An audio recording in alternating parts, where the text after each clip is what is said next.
किसान है, बड़े बड़े किसान है, छोटे किसान, सभी किसान दिल्ली में आंदोलन कर रहे हैं, बहुत बड़ा आंदोलन कर रहे हैं। पिछली बार भी इन लोगों ने कम से कम 12 महीने तक आंदोलन किया, लगभग 1 साल के समय तक आंदोलन किया। और जो हमारा जो काला कानून था, हमारे किसानों के ऊपर जो काला कानून थोपा जा रहा था, उस कानून को लागू होने से उन्होंने रोका।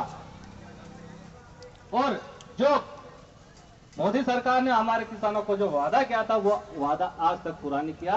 इसलिए मजबूरी में हमारे किसान फिर से दिल्ली की ओर कूच कर गए हैं। तो हम लोग तो उतने सक्षम नहीं है, क्योंकि हम आदिवासी गरीब किसान हैं, हम दिल्ली तक जा नहीं सकते। आज हमारे पास का संसाधन नहीं है।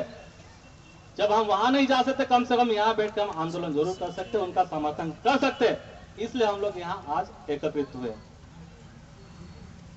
और जो हमारी मुख्य मांग है, जो मोटी मोटी मांग है हमारी, जो किसानों का जो उपज को लेकर है, शिक्षा को लेकर है, बेरोजगारी को लेकर है, ऐसे तो कई सारे मुद्दे हैं।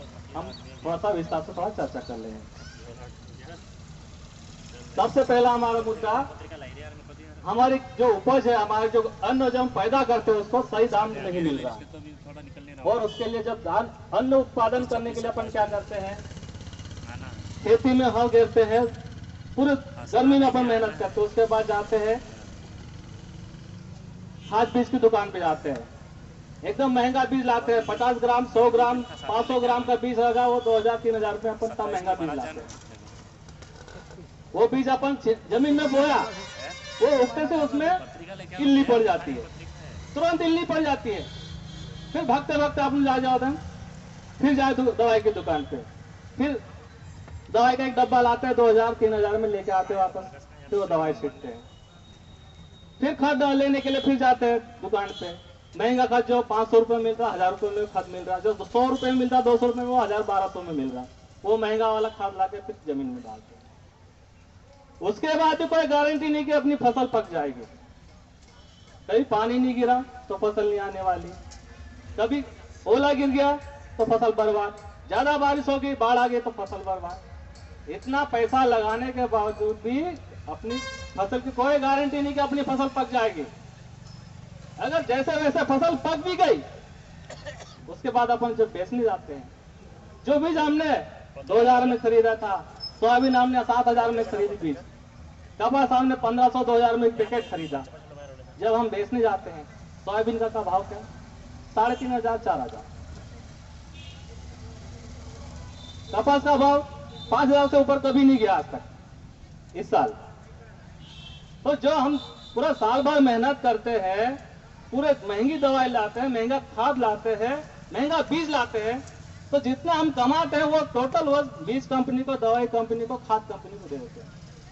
अपन जमीन हमारी है, मेहनत हम कर रहे हैं, बारिश में हम बिक रहे हैं, धूप में हम तप रहे हैं, बाकी गुलामी हम किसी कर रहे हैं, दवाई कंपनी की, बीज कंपनी की, खाद कंपनी की। हम गुलाम बन के रह गए हैं अपनी जमीन पे। आज हम गुलाम बन के रह गए हैं, गुलामी कर रहे हैं। अपन कर रहे कि नहीं गुलामी? अपन खाली मजदूर बन के रह गए हैं, उनके लिए बस काम कर रहे, बस ऐसा सिस्टम उन्होंने बना दिया। इसी जमाने में जब अपना बीज हुआ करता था, अपना एक खाद हुआ करता था, तो अपन अपना बीज बोलते था, अपना गोबर खाद आते पक जाता था। बाकी इन लोगों ने धीरे धीरे ऐसी साजिश रची, ऐसा अपना सिस्टम बना दिया कि अपना बीज फेल हो गया। आज अगर अपना बीज बोते हैं तो वो बीज अब कभी नहीं पकता है। जब तक हम महंगा बीज नहीं लाएंगे तब तो पकेगा भी नहीं। और बिना खाद नाके, बिना खाद डाले तो आज कोई फसल आ ही नहीं सकती, और बिना दवाई के आपको फसल कभी।